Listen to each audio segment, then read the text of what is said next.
Hey, Mike here. I just wanted to let you know that you can listen to Dark Poutine early and ad-free on Amazon Music, included with Prime.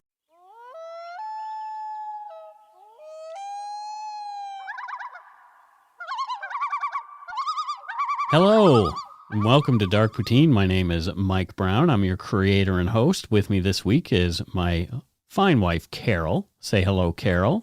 Hello, I'm fine. Wow. Yep. Thank you for the compliment. The views, information, and opinions expressed during the Dark Poutine podcast are solely those of the producer and do not necessarily represent those of Curious Cast, its affiliate, Global News, nor their parent company, Chorus Entertainment. Dark Poutine is not for the faint of heart or squeamish. Our content is often intense and some listeners may find it disturbing. We're not experts on the topics we present, nor are we journalists. We're two ordinary Canadian schmoes chatting about crime and the dark side of history. Let's get to it. Put on your toque, grab yourself a double-double and a Nanaimo bar. It's time to scarf down some Dark Poutine. Where's the beef? It's back in the 80s at Burger King, apparently. We went in the Wayback Machine.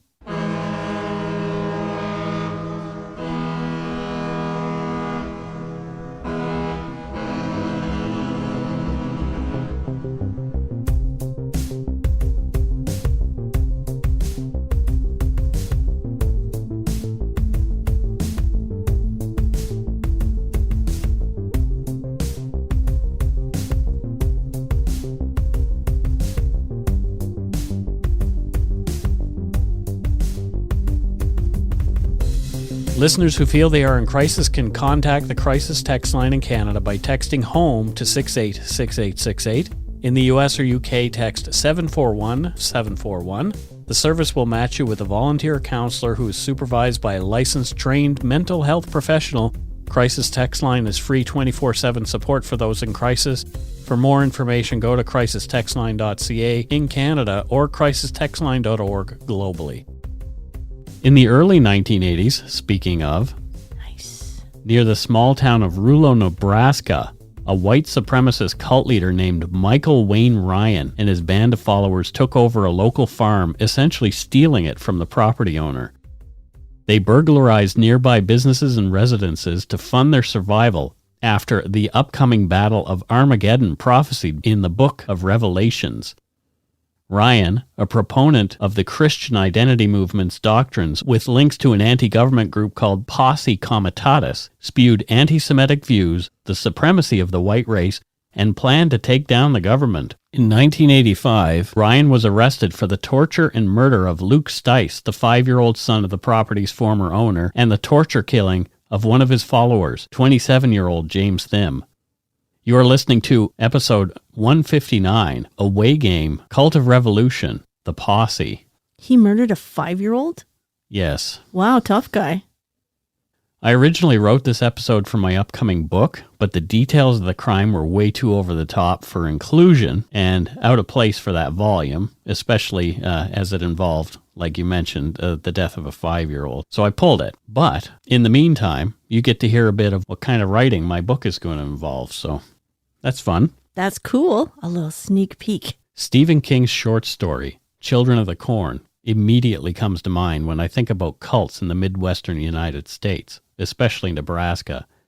In that story, amid the cornstalk, led by 9-year-old Isaac and his brutal enforcer Malachi, a murderous pagan cult of kids kill all the adults in a small town to appease the evil force they call He Who Walks Behind the Rose. That, thank goodness, is fiction. I love Children of the Corn. That is a great movie. But there are stories of real cults arising in Middle America away from more secular urban centers. A mistrust of establishment and rich city folks fostered by years of poverty has led to odd and often dangerous political ideas and vehement anti-government sentiments. Eager for the illusion of some kind of power in their lives in this chaotic world, it is natural for people to gravitate toward ideas that fit the worldview they already possess. Today more than ever, for an idea to take hold, it does not require any basis in fact. All it needs is for someone to believe it. The easier, softer way of the low road beckons us. Rather than utilize critical thinking to confront their biases, many human beings meander into situations that lead them to do crazy and sometimes evil things. With a simple internet search, you can find multiple stories of COVID-19 parties driven by junk science, put forth by Facebook Karens. Attendees intentionally get together to sicken themselves and their children with the latest coronavirus to create, quote, herd immunity. With those things in mind, one can see how some disillusioned Midwesterners distrust the government and how resentment of the ultra-wealthy could lead them to fall into a cult. One of these was a group led by a bull of a man named Michael Wayne Ryan, a former livestock truck driver and survivalist in the mid-1980s. The group, loosely affiliated with the apocalyptic Christian identity movement, began in the small rural community of Rulo, Nebraska. Christian identity, born in America during the 1920s, is an Anglo-Saxon-based white supremacist group and was a descendant of another racist organization called British Israelism. According to the Anti-Defamation League, Christian identity is, quote, a racist and anti-Semitic religious sect whose adherents believe that white people of European descent are the descendants of the, quote, lost tribes of ancient Israel, end quote. Christian Identity, a group of between 25,000 and 50,000 members in the United States, believes that non-whites are soulless and that Judaism, as the rest of the world knows it, is a false religion spawned and followed by the children of Satan.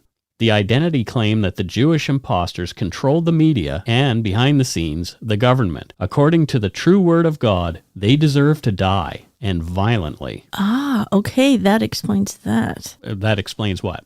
Didn't understand the whole Jewish being fake thing. Now I do. It's just phony baloney, according to these guys. They know the answer. Mixing with other races for any reason is forbidden, and interracial sexual relationships and marriage are sinful. They twist biblical teachings for their own ends. They've even advocated for homosexuality to be punishable by death. They teach that God will send a, quote, true Savior who will restore the state of Israel to the rightful people, them of course, afterward condemning all non-believers and non-whites to the fires of hell. It's so backwards, but I'm listening.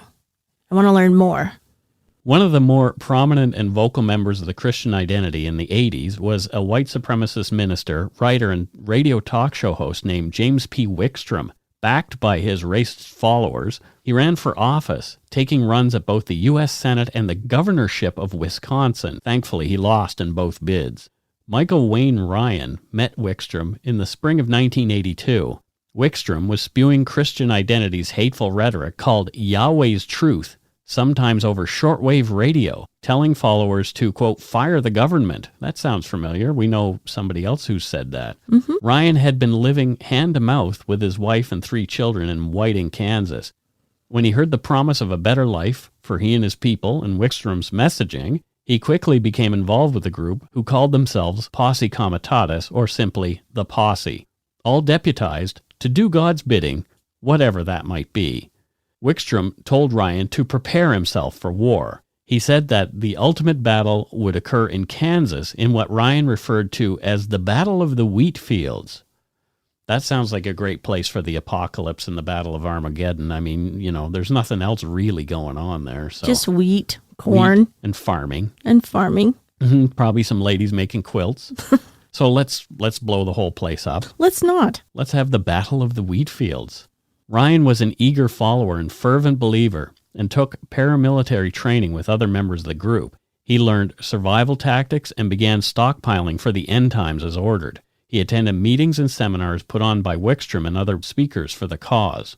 Ryan obsessively watched and rewatched DVDs of Wickstrom's tirades. Within a single year, Michael Ryan became one of Wickstrom's most trusted followers. And what's interesting here is they're communicating over shortwave. They're using DVDs. I know they did mail out newsletters as well. It's interesting how now the internet has made all this so much more accessible to people. Yeah, it's just easier to get. You don't have to wait for the mail and stuff. No, and you don't have to rewatch a DVD because someone like Wickstrom could be ranting all day, every day on YouTube. Exactly. And you don't have to rewind any VHS tapes. No. Just makes all the brainwashing that much quicker. Please be kind. I am. Rewind. Ryan brainwashed his children, conditioning them with his twisted beliefs, and counted them among his followers. Ryan's eldest son, Dennis, was only 14 years old when he was taken out of school and sent to a posse training camp. Dennis, who'd been a normal teenage boy up to that point, now learned survival tactics, how to shoot, and was indoctrinated into white supremacist hate. In June of 1984, Ryan and his family moved their operations base into one of the 2 motorhomes on an 80-acre farm in Rulo, Nebraska. The acreage belonged to an adherent named Rick Stice. Stice was in a vulnerable place when he met Ryan. His wife had just died of cancer. Ryan duped Stice into allowing him and his followers to set up shop on the farm using what he called, quote, the arm test, a technique that he employed successfully on his followers throughout his career. So the arm test was a little trick developed by Ryan to coerce the loyalty of his potential followers. And what he did was he would ask the initiate to hold out their arm while putting his weight on the person's wrist. Ryan would ask God a yes or no question. Should we be at this farm, for example, would be the yes or no question. If the arm dropped, the answer was no. If the arm went up, the answer was yes. It seemed to work every time, but it was all a ruse because Ryan was actually moving the person's arm. It's a Ouija board game. Yeah, pretty much. Either the subject was in on the plan or Ryan would hold the person's shoulder in a way that would allow him to control the outcome. Michael Ryan began spreading Wickstrom's messages across the Cornhusker state. He took to calling himself Archangel due to his given name. Ryan implored his followers to give up pork and practice a Saturday Sabbath as the true Israelites should. I'm still confused by that kind of Jewish thing, the fake Jewish thing, yet they're still doing the Jewish, they're the true ones. That's right. And so the other Jewish people, even though they do the same things, it's not the true Jewishness. No, because it's white Europeans and not Semitic people. Got it. Why didn't they just pick their own religion? That would probably require some work on their part, and you don't really want to have to think about anything. Don't have to waste time with that. No. Ryan told Rick Stice that he could no longer raise hogs on the farm as they were, quote, unclean, and went against kosher law. As Stice had no other income, the bank was then ready to foreclose on the farm. So interestingly, Ryan directed 2 of his followers to buy the deed from the bank, effectively stealing Rick Stice's farm right out from underneath them. So that was a plan. Pigs are unclean, but that's the only way I make money. That's like a mob move. Yeah. Yeah. Oh, I just happen to have these guys that can buy this farm. Exactly. Now that you can't take care of it anymore, we'll do it for you with our stolen money. It had been the plan from the beginning. Rick Stice became a slave on his own farm, and Ryan took over the house, forcing Rick to live in one of the trailers on the compound, regularly calling him, quote, a dog, among other degrading names. Rude. Ryan recruited heavily from the pool of angry farmers who were struggling to feed their families. He promised change and, most attractive of all, power. Ryan told prospective members that God himself had called them to revolution by way of their birthright as white Anglo-Saxons. Ryan preached about the coming apocalypse that would be signaled by a communist invasion according to his twisted interpretation of the books of Revelation. In 1985, Ryan had a number of, quote, queens living with him on the farm, and the rest, mostly men, lived there to serve him and his whims, no matter how aberrant. According to court documents, quote, although Ryan was legally married to Ruth Ryan, he also, quote, married 4 group members, 3 of whom were themselves married to other men, claiming that this was done at the direction of Yahweh. Always. Always. That's what these guys are about every single time. Yep. Sex and power. Sister wives. But this is my wife. Nope, Yahweh told me that it's now my wife, and we'll use the arm test that I will fake, and you'll believe me. And, oh, is this my wife now? Oh, look, your arm went up. Oh, wow, aren't you lucky? Yeah. Ryan used the arm test to prove God meant that the women were to be his, and the adherents bought it. Around 25 people were living on the farm in Rulo at its high point. More than half of them were children. They would spend hours listening to Ryan's rants, or sit listening to audio tapes or watch videotapes of Wickstrom frothing at the mouth while preaching his anti-government and anti-Jewish gospel. From court documents, quote, The group also believed that Ryan and other members of the group possessed spirits of archangels and that the infant of a female group member who became pregnant while at the farm was divinely conceived. How did she get pregnant? I don't know. Oh, miracle. Magic. God did it. Members of the group considered Ryan to be the leader and obeyed his orders without question. Ryan sometimes referred to himself as king. He claimed to hear Yahweh speak directly to him and allegedly saw visions in the sky. He further claimed to know what other group members were thinking and to be able to predict things which later came true. By way of the arm test, Michael Ryan also determined that Yahweh approved of the usage of marijuana. Smoking weed became a part of the culture on the farm, fueling Ryan's apocalyptic visions and helping him to control the others. Yes. So he's sort of like a Charles Manson in a way, Yeah, he does. He's got it all set up. The posse wanted to disrupt and undermine the government, and to do so through violence, killing people in power positions, politicians, police, and judges. They needed equipment and cash to fulfill their destiny, rather than collecting the items required for their holy war by legitimate means like having a job. Ryan and his growing band of followers began stealing from local residences and businesses.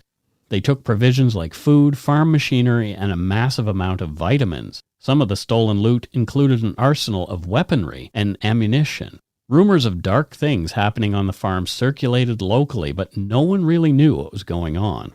Police were watching, but the group was slippery. It was just a matter of time before someone would mess up.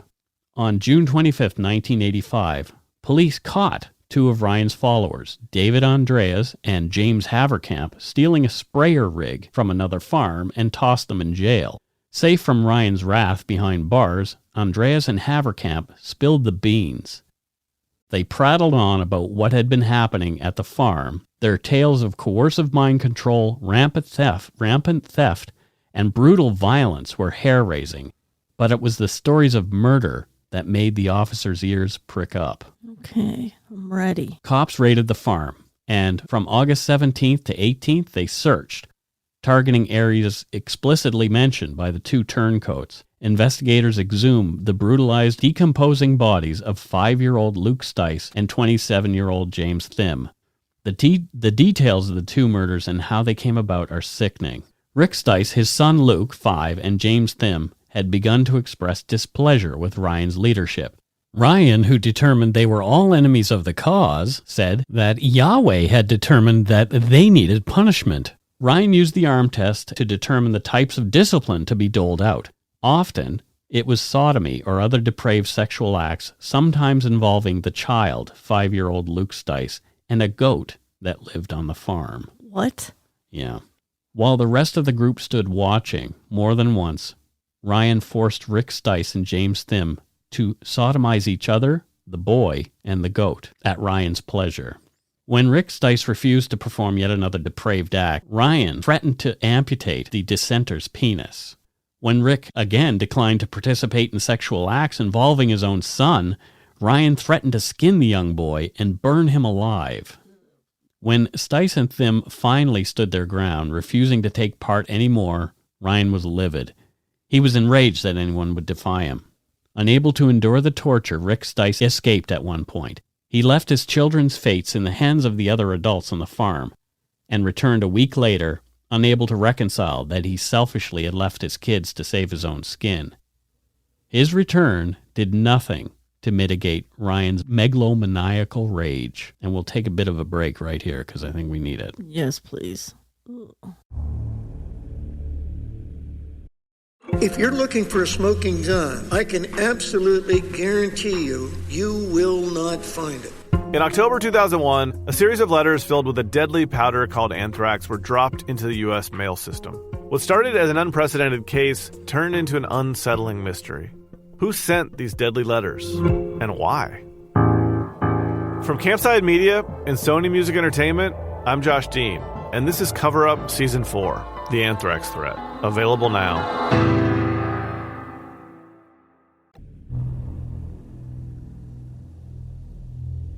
And we're back. So what do you think of this so far, Carol? This guy is a twisted... It really took a big turn there. I can kind of see how kind of all started. It kind of explains that. But then how he gets to this weird awful sexual behavior with kids and animals. Just like, what happened? It's like I guess it just spiraled. Yeah, exactly. That's exactly what happened. It just spiraled out of control. Rather than target Rick directly, Michael Ryan chose little Luke Stice as his target. In March of 1985, Ryan told the group that the 5-year-old had fallen out of favor with Yahweh. A 5-year-old had fallen out of favor with Yahweh. It's, it happens. It's convenient for him to blame the 5-year-old. They painted a large red 666 on Luke's back, indicating the number of the beast, according to the biblical books of Revelation. Over the next couple weeks, Ryan and his loyal followers subjected the young boy to numerous brutal physical, psychological, and sexual torture sessions. For weeks? Weeks. According to the Supreme Court of Nebraska, State versus Ryan in 1989, quote, Luke Stice died around March 25, 1985, after the defendant repeatedly shoved him, causing Luke's head to strike a cabinet. Luke was knocked unconscious the third time the defendant shoved him and died sometime during the night. Luke was buried the following morning in an unmarked grave that the defendant forced Rick Stice and Thimm to dig. So this awful man forced this young boy's father to dig the boy's grave. Yeah. Ryan continued to torture Rick Stice and James Thimm. Shortly after witnessing the murder of his son, Rick escaped the farm and did not return, leaving his 2 remaining children behind. Ryan turned his rage toward James Thimm, forcing the man to sleep outside on the porch. He chained the man to the house like a dog. Ryan continued to torture Thimm and gave him barely enough food to survive. On April 27, 1985, one of the turkeys on the farm died. Ryan, without a shred of evidence, accused James Thimm of poisoning the bird. Ryan ordered followers to chain Thimm by his arms to the rafters of a disused hog shed, leaving him there for the night. The only food Thimm received over the next day was a bowl of granola. Ryan told the group that Yahweh had whispered to him that Thimm would only last another few days.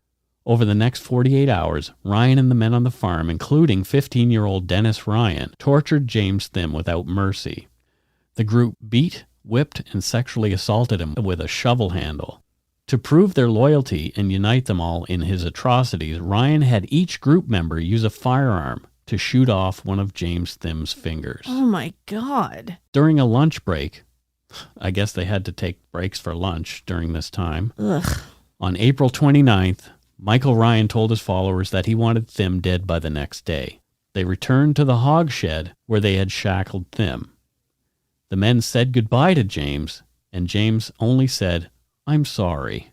Oh, this is horrible. This is the way cults work, especially these violent ones. Yeah. Michael Ryan broke one of Thimm's arms and used a razor blade and pliers to remove strips of skin from his leg. Ryan then encouraged Dennis to break one of Thimm's legs, which he did. Timothy Haverkamp assisted Dennis Ryan in breaking Thimm's second leg. According to Supreme Court of Nebraska, State versus Ryan in 1989, quote, Michael Ryan then bent down and asked Thimm if he thought Yahweh meant business. Thimm was alive at this time. Ryan then said, "I'll cave in his chest. That's sure to kill him." Michael Ryan then proceeded to stomp on Thimm's chest with his cowboy boots. James Thimm died. This is just horrible. Cruelty. And all I keep thinking of is the guys that turned him in or mentioned it. It was like a relief for them to go to jail, like if they had to live with these guys. Exactly, to get away from him. Yeah. The men put Thimm's body into a sleeping bag and dragged him outside. They dug a grave 6 feet long by 3 feet and 6 feet deep.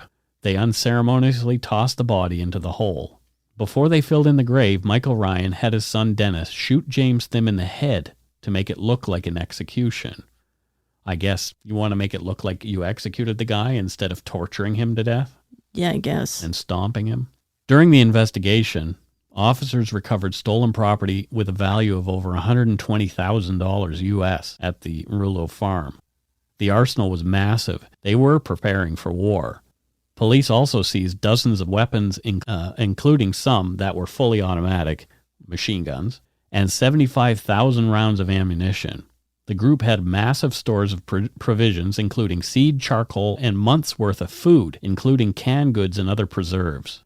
Police arrested Michael Ryan and the other members of the cult. Ryan was charged with possession of unregistered firearms, interstate transportation of stolen property, and interstate transportation of stolen cattle, while prosecutors worked on murder charges, which came later. So that's typical. They'll charge him with what they know they can convict him on, so they can build a better case for the big stuff. I know it makes sense, but it also seems petty when you don't see the whole picture. It's just like, why are you worried about this when what he's really done is horrible? But I get it. Michael Wayne Ryan was charged with the first-degree murder of James Thimm, possession of a defaced firearm, and was the only person ever charged in the second-degree murder for the death of little Luke Stice. Ryan pled not guilty to James Thimm's murder, but pled no contest to Luke Stice's killing.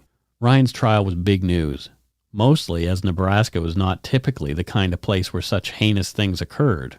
The Midwestern news outlets covered the court proceedings heavily, and locals lapped up the sordid details. The 5 other men involved in James Thimm's torture and murder rolled over on Michael Wayne Ryan, testifying in horrific detail at his trial. Ryan testified on his own behalf, claiming he was above man's laws, that Satan had created them. Ryan also stated that Yahweh had guided his hand to commit the evil deeds undertaken on the hog farm against James Thimm. Michael Wayne Ryan was found guilty on all charges. From court documents, quote, although Ryan testified at his post-conviction hearing that he was adamantly opposed to the insanity defense and objected repeatedly to its assertion, he admitted he had cooperated with a psychiatrist who examined him on his own behalf, as well as one who examined him for the state.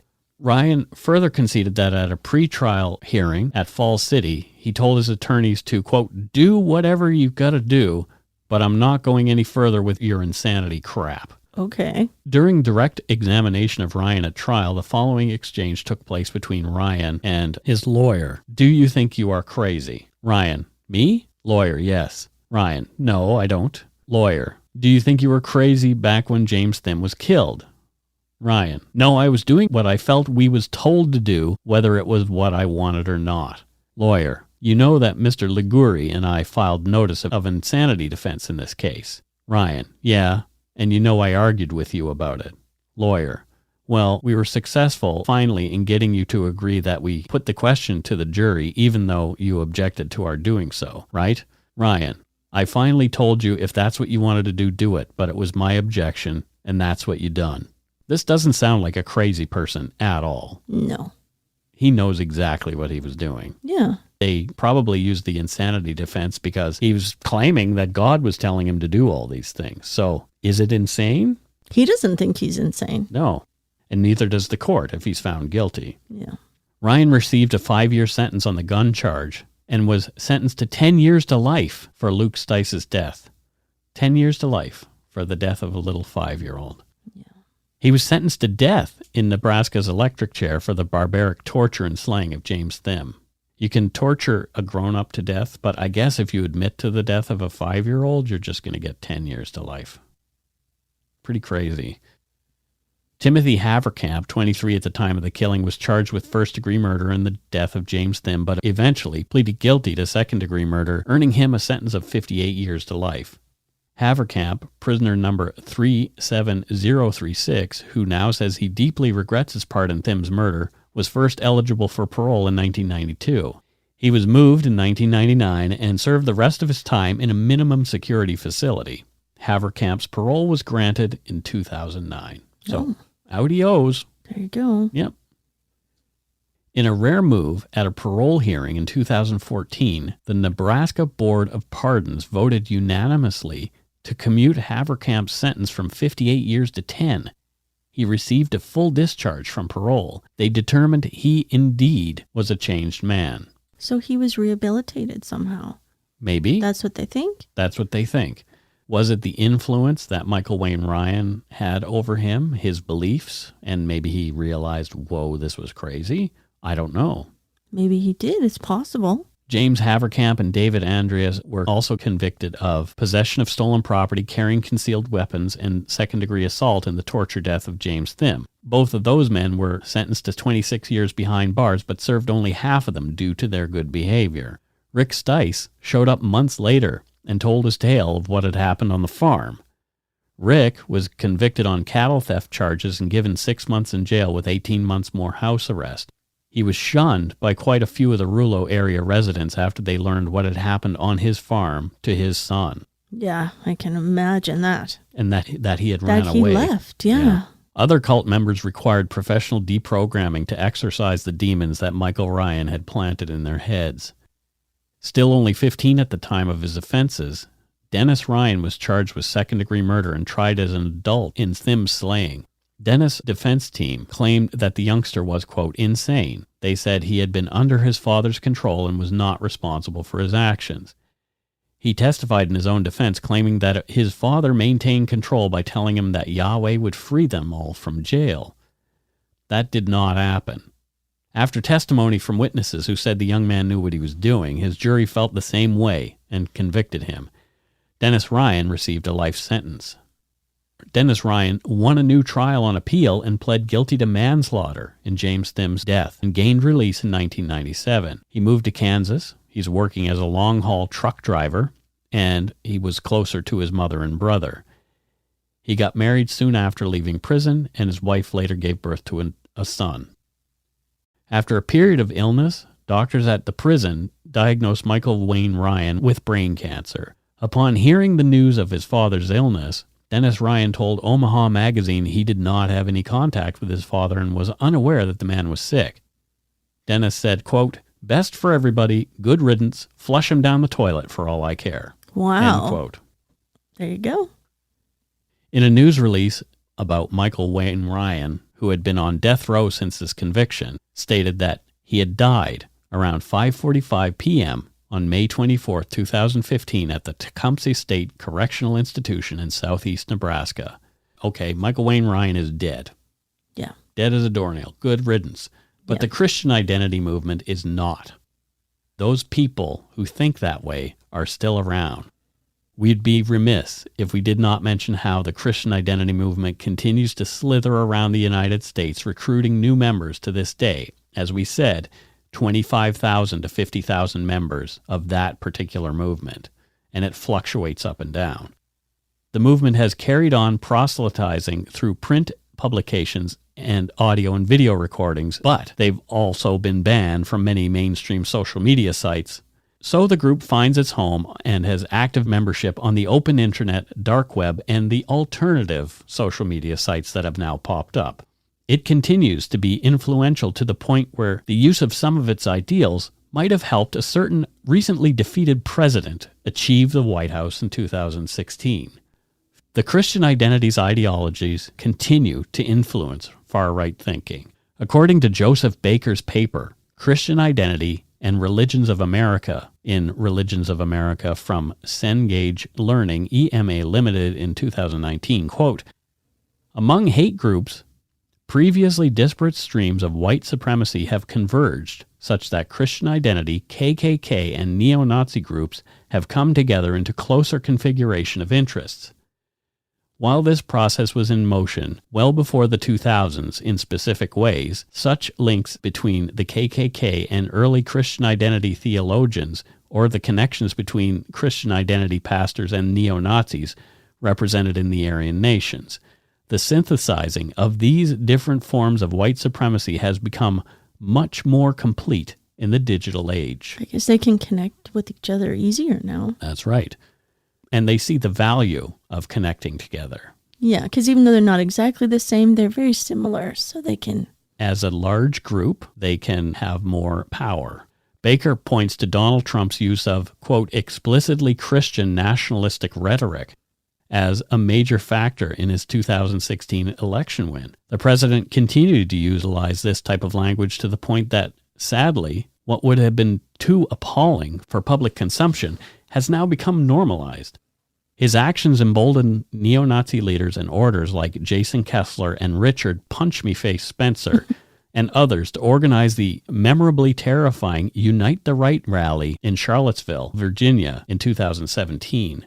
From the FacingHistory.org timeline on the Unite the Right rally, quote, on August 11th and 12th, 2017, the Unite the Right rally occurred in Charlottesville, Virginia. This was one of the largest, most violent gatherings in the United States in decades. The rally brought together various racist, anti-Semitic, white nationalistic, and white supremacist groups, including the alt-right, neo-Nazis, and the Ku Klux Klan. Jason Kessler, the rally's organizer, claimed that the rally's goal was to save the statue of the Confederate General Robert E. Lee. During the rally, hundreds of people came to Charlottesville to march and show their anti-Semitic and racist views. Protesters chanted, "You will not replace us," and "Jews will not replace us," and "blood and soil," directly echoing the chants and slogans used in Nazi Germany. Many brought full battle gear, including torches, weapons, shields, and flags with Nazi or Confederate insignia. Many openly gave Nazi salutes during their marches. There were numerous fights with counter-protesters throughout the day, and the violence ended with a deadly attack on counter-protesters when a car driven by a rally attendee plowed into a crowd, killing one person and injuring 19 others. The Virginia governor then declared a state of emergency and the rally disbanded. That was a really awful and scary thing to see. That seemed to be happening a lot. I remember in that time. I remember that specifically with them marching with their stupid polo shirts on and their dumb haircuts and their tiki torches. Those tiki torches you can get for $1, and I had a couple from the dollar store, and I had a couple in the backyard and threw them away after I saw that. I was like, oh, we can't have this in the yard. This is horrible. So at around 1:45 on August 12, 2017, a self-identified white supremacist, James Alex Fields, Jr., deliberately drove his car into a crowd of people. They were there acting as counter-protesters to the right-wing rally. Heather Heyer, a counter-protester, was killed, and those other 19 people were injured. Fields was arrested after fleeing the scene in his vehicle that was badly damaged after mowing down human beings.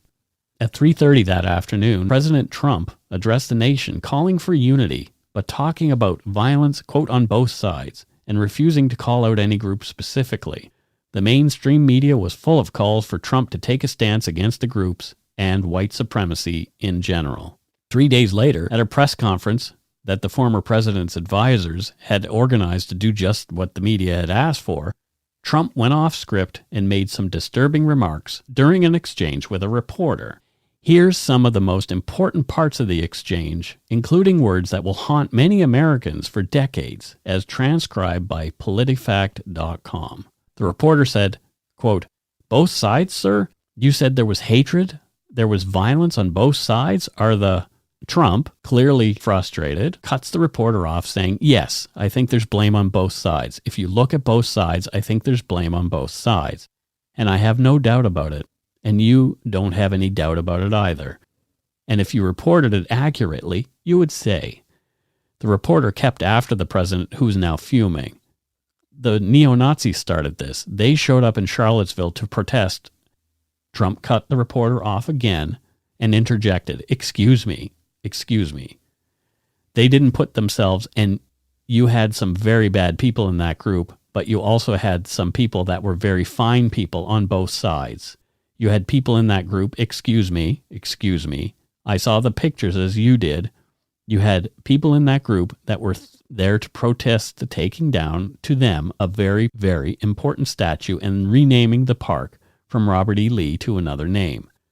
Trump has since been voted from office, one-term president, while according to Wikipedia, on December 7, 2018, James Alex Fields was found guilty of first-degree murder and 9 other counts. 4 days later, the jury recommended to the trial judge a sentence of life in prison plus 419 years. Wow. As well as thousands of dollars in fines. The judge accepted the jury's recommendation. The formal sentencing was scheduled to take place on March 2019, at which time the judge could impose a weaker sentence, but not a stronger one. On March 27, 2019, Fields pleaded guilty to 29 federal crimes out of the 30 original in the federal indictment, in exchange for a federal prosecutor's agreement not to seek the death penalty. He was sentenced to life in prison on the federal charges on June 28, 2019, and he was given another life sentence on July 15, 2019. So you might be saying, wait a minute, what's going on? Why are we talking about this? There are people who are involved in this kind of thing who are also still involved in Christian identity. The things that caused Michael Wayne Ryan to do the things that he did are still going on. For example, just a few weeks ago, we saw the Capitol riot in Washington, D.C., where crazy people claiming crazy ideas went into the U.S. Capitol and tried to put a stop to the certification of the election by the Congress and the Senate. Yeah. In the process, 5 more people died. And this just keeps going. So this is still going on. These people are still out there. Yep. Just Google QAnon if you want to think about anybody who's a wackadoo. Don't Google QAnon. Yeah. No. So that's it for this week's case. Pretty Yikes. interesting. And it's about, to me, it's about twisting people's ideas to fit your own desires, you know? Yeah. Like, what was Michael Wayne Ryan after? He was after power. Yeah, he wanted his whole little compound of people to not just love him, but admire him and do his bidding. Worship him. Yeah. Yeah. And he was such a sadistic psychopath that nothing seemed to satisfy him. And he spiraled into the murder of a 5-year-old. And just tortured another man to death. And tortured and stomped another man to death. And there were a lot of details, obviously, that I left out of this episode. But they were horrific. Horrific. If you want to learn more, there's a couple of books on it that I will put into the show notes. But for your own sanity, I kind of don't recommend you looking at those. Yeah. I know that we've been watching a lot of these cult shows, like documentaries and stuff. Mm-hmm. And then you just think, oh, somebody has to be really crazy to be part of it. No, it's kind of showing it's like a gradual process, and anyone who kind of is having a bad time, or there's like certain vulnerabilities that are just taken advantage of, and it could happen to anyone. Mm-hmm. I always secretly like to think, oh, I'm too smart for that. No, I just got lucky. Right. I wasn't in the wrong place at the wrong time. Yeah. So it's frightening, cults and culty things, and how the changes just get weirder and weirder, and people just kind of go along with it. Yeah. And how hard it is to get out. Yeah, totally. But if you know somebody who's in a cult, or you want to learn about different cults, there's a really good website run by a man called Rick Alan Ross. And Alan Warren and I have talked to Rick Ross on our radio show, The House of Mystery. And Rick wrote a book called Cults Inside and Out. And he really gets into talking about what a cult does and what it means to be a part of a cult, and how he is now a specialist in deprogramming people. Oh, good. That's what I was just going to ask, because it just seems to get so dismal. Like, is there any way out? Yeah. And it seems like he's become part of the solution. Yeah. So Rick Alan Ross, he's a fantastic guy. There's lots of videos about him. There's a Wikipedia page, but I will post the link to his Cult Education Institute in the show notes. And that is it for this week's case. Thank goodness. Yeah, that was a toughie. Oh my gosh. Mm-hmm. And it's not like this happened in medieval times. It happened in the 80s. That's right. Ugh. Yeah. And like I said, things are still happening today. Yeah. And they're still driving violence. It's scary that a belief can cause such awful things. Yeah. Like, look at anti-maskers, anti-vaxxers, all that kind of stuff. I wish I understood how this all works a little better, because I guess if you could unravel that, you'd probably be a very wealthy person. You could fix it. Yeah. Yeah. I don't think I can fix it. No. No, I know I can't. I just hope I'm in the right place at the right time. I guess it is time to move on to some voicemails. Let's see if anybody left us a voicemail this week. Pretty certain that there's going to be a few. While we're waiting for the software, if you want to leave us a voicemail, you can leave us one. If you want to leave us a voicemail, you can do so at 1-877-327-5786 or 1-877-DARK-PTN. And if your email or if your voicemail stands out, you might hear it on the show. So let's have a look. Who gave us a call this week? Hi, Mike and Carol. My name is Courtney. I'm calling from Regina, Saskatchewan. I just finished your show, the episode, The Girl from Saskatoon, and I just wanted to say, I'm a huge Johnny Cash fan. I actually named my dog Cash after him. And A Girl from Saskatoon is actually Girl from Saskatoon is one of my favorite songs of his. So I always kind of wondered why it wasn't more common knowledge that that song existed, and you guys answered that question in that episode. So I also think it was really admirable of him to retire that song after he learned of Alexandra's tragic passing, and just made me fall in love with him even more. So thank you for that. Thank you for your show. I'm a huge advocate for your show. Whenever anyone's asking for podcast recommendations, I'm like, check out Dark Poutine. It is just the best. So you give me something to look forward to on Mondays, and just thank you for everything that you do. So thanks so much. Bye. Take care.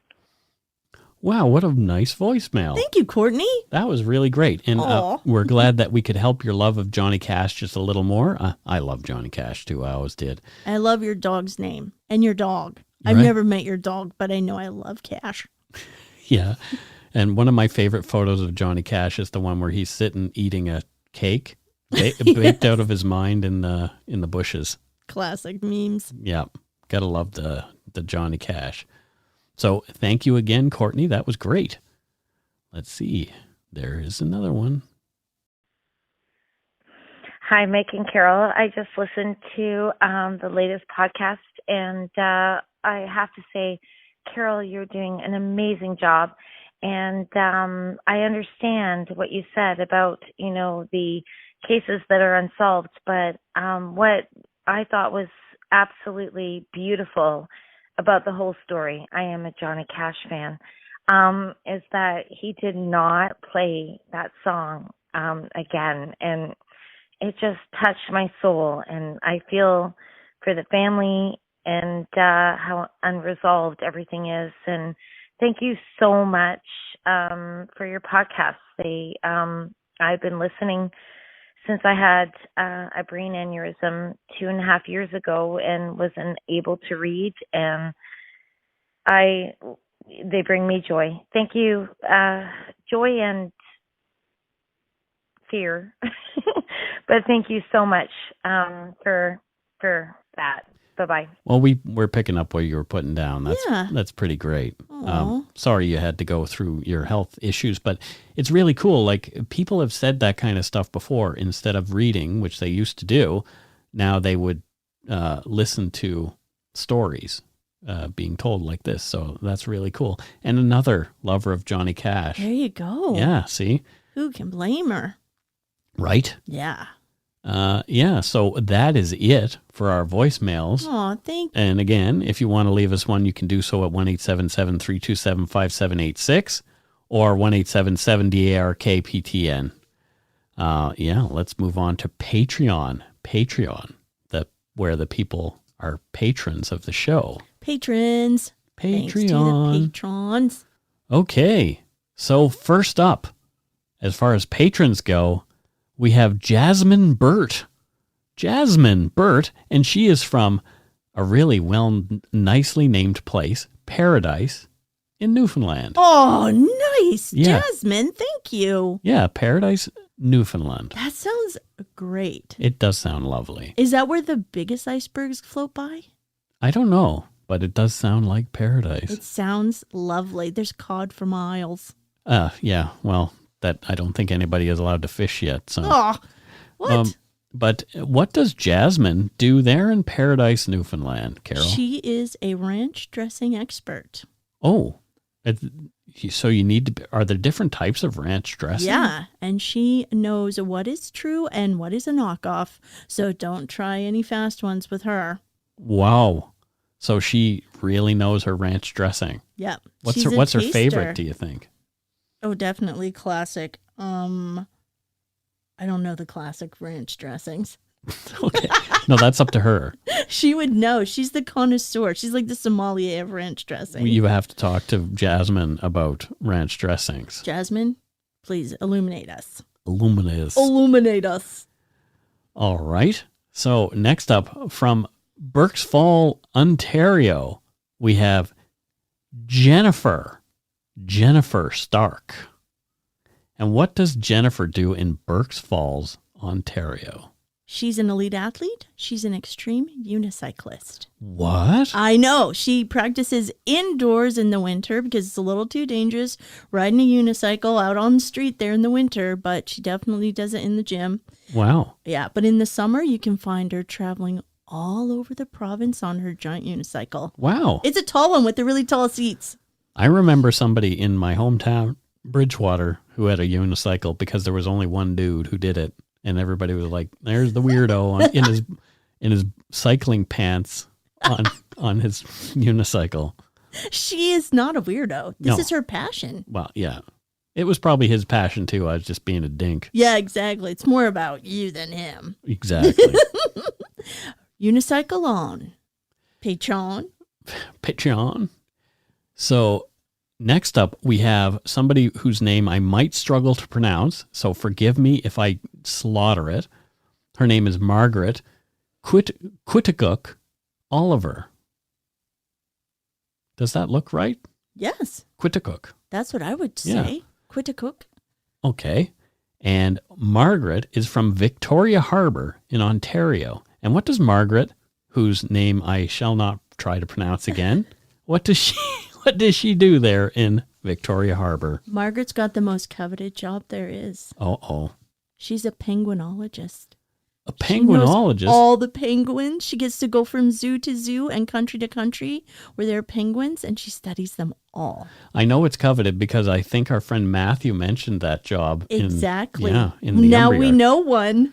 We now know a penguinologist. So talk to Margaret with the unpronounceable last name. No, it's Quitticook.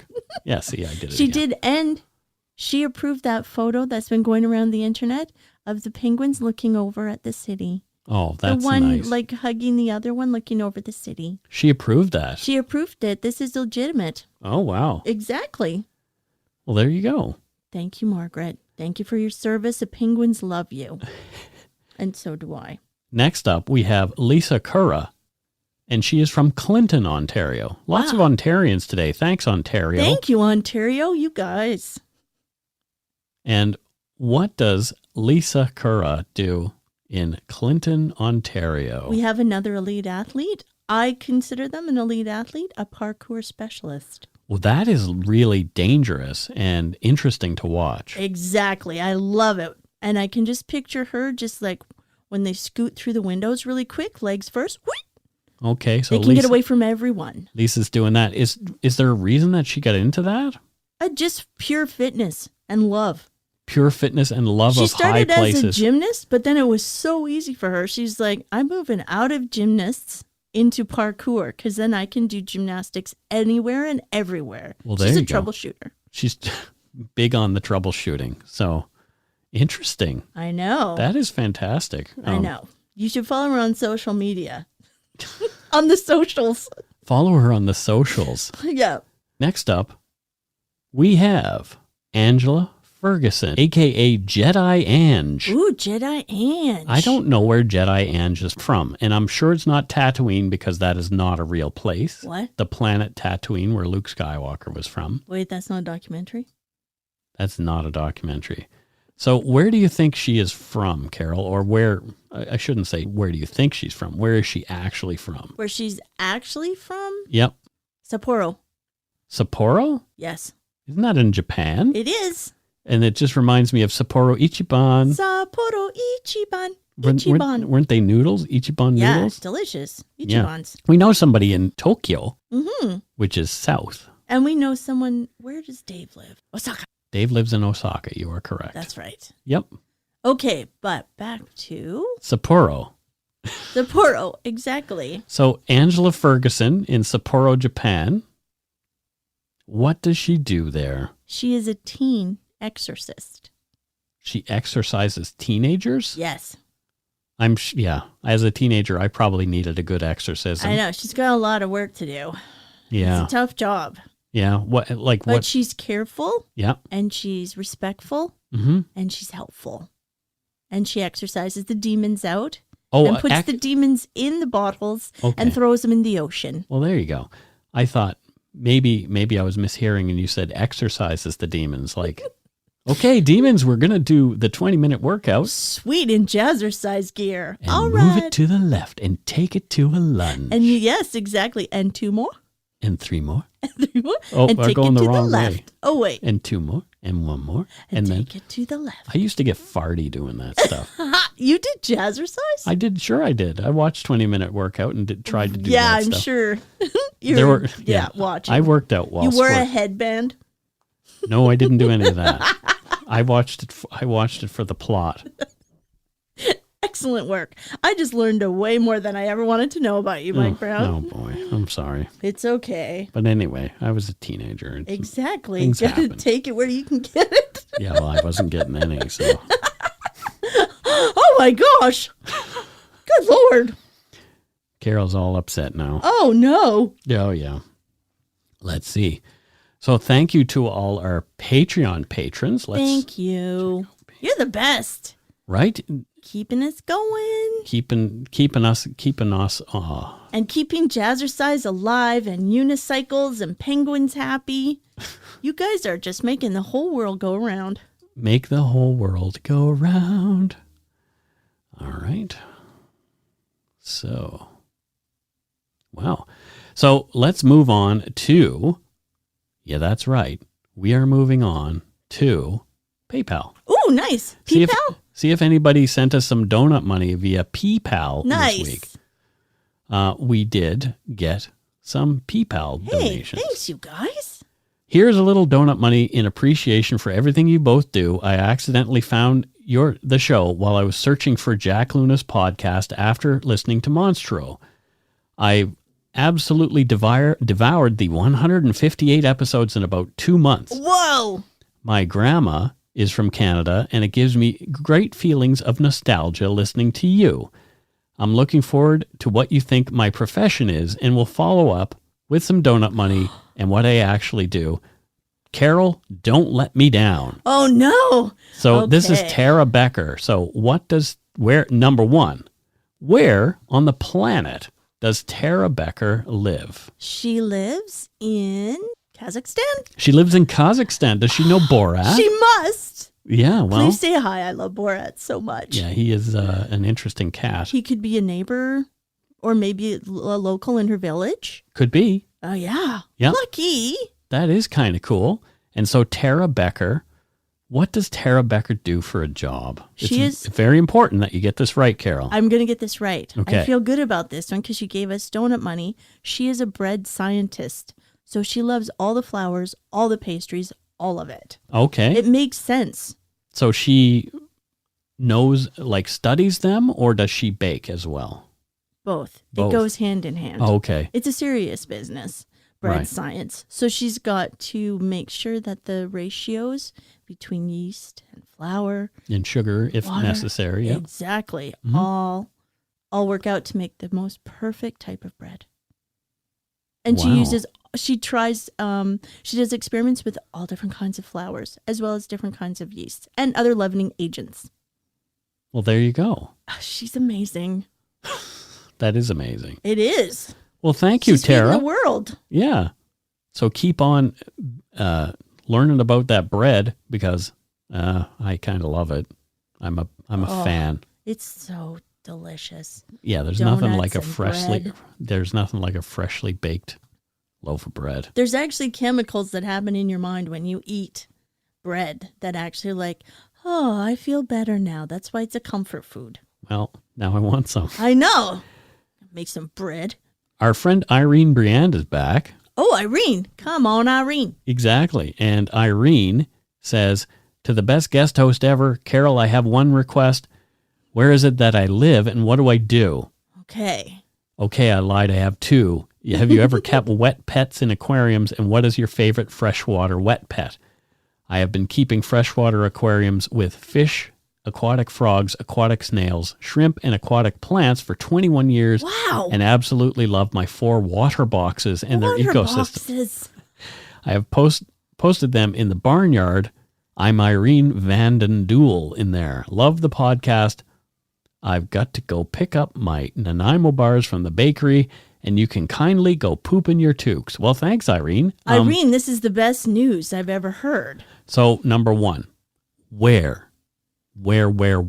is Irene from? We need to find out where Irene Browne. Somewhere near the sea, because she loves fish. She loves fish, but she loves freshwater fish. So and freshwater. Okay, so we'll she put could by be a near lake. a lake. Yeah. Where is there a lovely lake? Let's find. Okay. Oh, that looks beautiful in Tunisia there. Okay, so she's from Tunisia, and is it Tozeur in Tunisia? That looks like where she's from. Exactly, because it's right on the lake there, that huge lake. Shot El Dierid. Nice, in Tunisia. Yeah. Oh, and she can just quickly jaunt over to Morocco for a little visit if she wants. Or hang out a bit in Jabil National Park. Oh. Yeah. Her life is heavenly. It has to be. And it's funny that she's near that lake because there's also a lot of farming area there because her job, she's actually a potato farmer. Oh. She's the head of potatoes. Does she feed potatoes to her fish? I don't think so. Other aquatic things? She feeds it to her family. Okay. Well, that's part of her family. Her human family. Oh, okay. Do fish eat potatoes? I don't know if they do. Well, we can always ask her as head of potatoes. She's going to know. Right. And as a lover of fish, if it's okay. Yeah. So she's probably going to be able to post in the barnyard whether or not we're accurate about that or what. Can you feed potatoes to fish? Maybe potato flakes. You probably could. Fatten them up. Maybe. Mm-hmm. Did they eat that? I thought they just like protein and plants. But potatoes are plants. Yeah. Oh, my gosh. Oh, my God. See, she's head of potatoes, not me, obviously. So we don't have currently any wet pets because we have 2 furry black kitty pets and they're mischievous, so I'm sure that it would just be a danger to the fish. But I did live with, I had a roommate named Tommy for a long time, and he had saltwater and freshwater fish. And what I really loved were the big bug-eyed goldfish. They were my favorite. I loved his angelfish because he had yellow ones and black ones. Mm-hmm. He had all kinds of really cool fish. And then also what he did is he would use that water from the fish tanks. Mm-hmm. He would water that orange plant, and that orange plant was we're in Vancouver, and he had an orange plant that had actual little oranges on them. Yeah, he would use the water, and because I think it had the fish poop in it, It would act like really good fertilizer. That orange plant was great. It thrived, definitely. We should have an orange plant in here. I don't think we have all the things. We don't have all the things. We don't have an orange seed. There you go. I'm pretty sure we can come up with one, probably at the grocery store. I think we might even have one in the fridge because I bought blood oranges this week. There you go. So there you go. That's what Irene Browne does over there in Tunisia. Just to recap, head of potatoes, potato farmer in Kazakhstan. No, Tunisia. Living in Tunisia. Kazakhstan was the last person. Let me do it again. Okay. Just to recap. Head of potatoes in Tunisia. There you go. On the lake there. Yep. Lakefront property. Nice. Oh, man, she's living large. She sounds like it. So, next, we have Nicholas Brosman, as far as our Patreon goes. And it says, hey, guys, coming from Danbury, Connecticut, of these recently much improved United States of America. My buddy put me onto you about 3 weeks ago, and I've been in the throes of an embarrassingly long binge ever since. I always liked true crime. What's that? I was just giggling. A binge. Always like true crime, but truly love the way you guys discuss these stories together, factually, empathetically, but still with enough brevity to cause me to laugh out loud. With enough levity to cause me to laugh out loud at night. That my wife has been waking up and looking at her husband of many years like some type of weirdo. Well, Carol does that to me. As a crypto trader, if honest, I'm a bit let down with y'all, as forward-thinking Canadians and techies in BC would have preferred to donate via crypto if it were possible. Instead, here's some US dollars. I donate now if you two sugar fiends could put off spending donut money right away. In all likelihood, that money would be worth more in donuts in 3 to 6 months. So yeah, he's talking to us about the crypto I get currency. It. Bitcoins, right? Yes. So enjoy, gents. Yet respectfully, go shit in your hat, as you'll probably be enjoying many more donuts ahead by accepting crypto. Nick, I would love to start accepting some cryptocurrency, but I don't know how to do it. So Nick, if you want, email me at darkpoutinepodcast@gmail.com and tell me how I could add that maybe to our website or something. That would be awesome, because why not? Exactly. Bitcoins. Yeah. That's rad. I would prefer that, to tell you the truth, because I've made some money there. That was back in the day. Back in the day, yeah. Crypto. Yeah. All right. So thank you to all our patrons and donut money donors, past and present, for your help to keep us doing what we do.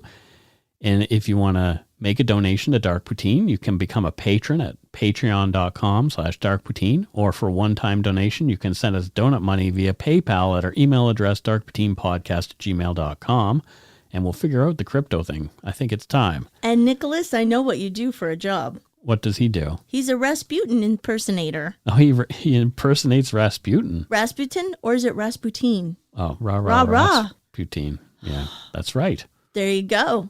Thanks for sort of Photos stopping not me. provided. Exactly. Anyway, thank you so much to everybody who helps us out. If you don't already subscribe to the show, it would mean a lot to us if you did. You can easily find us on iTunes Podcasts, Stitcher, TuneIn, Spotify, or wherever you get your on-demand audio. Check out our website, darkpoutine.com, for show notes and other cool stuff. Take some time to give Dark Poutine a like or a follow, please, on Facebook and Instagram. Most importantly, thank you for listening, and tell your friends about us. Word of mouth is a powerful thing. Until we return, don't forget to be a good egg and not a bad apple. See you later. See you in a week. Yeah. See you next week. Bye. Bye.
I said to my parents, don't trust her. They wouldn't listen. Every family has a secret. Joy Delaney, mother of 4, has gone missing. From the author of Big Little Lies comes a chilling new mystery to W. You are an emotional chaos sinkhole, Amy, and I'm sick of it! Starring Annette Bening. Nobody can break your heart like your own children. And Sam Neill. She will come back. Here we go. Strap in. Apples Never Fall. All new Thursdays, only on W. Stream on Stack TV.